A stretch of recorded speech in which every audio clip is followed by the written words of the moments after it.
জাতীয় প্রেস ক্লাবের ব্যবস্থাপনা কমিটি নির্বাচনে ভোট গ্রহণ চলছে। স্বাস্থ্যবিধি মেনে উৎসব মুখর পরিবেশে ভোট দিচ্ছেন সদস্যরা। সেখানে আছেন আমাদের সহকর্মী ফারহানা ন্যান্সি। সরাসরি যেতে চাই তার কাছে। ন্যান্সি, ভোট গ্রহণ তো 5টায় শেষ হবে, সার্বিকভাবে আসলে নির্বাচন কেমন হলো সেই বিষয়টি জানতে চাই আপনার কাছে।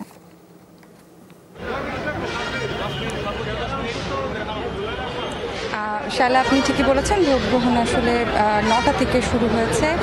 এই ভোট গ্রহণ শেষ হবে 5টায়। করোনার মধ্যে আসলে স্বাস্থ্যবিধি মেনে সবাই মুখে মাস্ক দিয়ে আসলে উৎসব মুখর পরিবেশে আপনি হয়তো ছবিতে দেখতে পাচ্ছেন যে এই নির্বাচন হচ্ছে।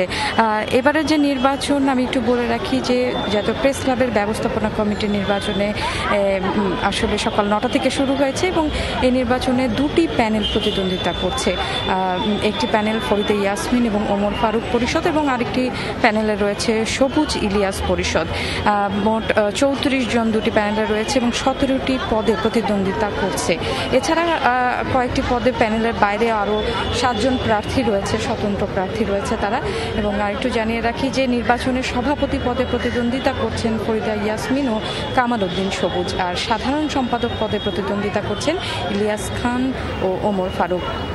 আর কিছুক্ষণ পরে ভোট গ্রহণ শেষ হয়ে গেলে তারপরে হয়তো 1 ঘন্টা এই ভোট গ্রহণের পরে 1 ঘন্টা বিরতি থাকবে। তারপরে খুব বেশি সময় আসলে ফলাফল ঘোষণায় ব্যয় হবে না বলেই সংশ্লিষ্ট যারা রয়েছে তারা আশা করছে এবং তার মধ্যে হয়তো আমরা ভোটের ফলাফল জানতে পারবো। এর মধ্যেই অধিকাংশ ভোটার তাদের ভোটাধিকার প্রয়োগ করে ফেলেছে। শায়লা, ধন্যবাদ আপনাকে।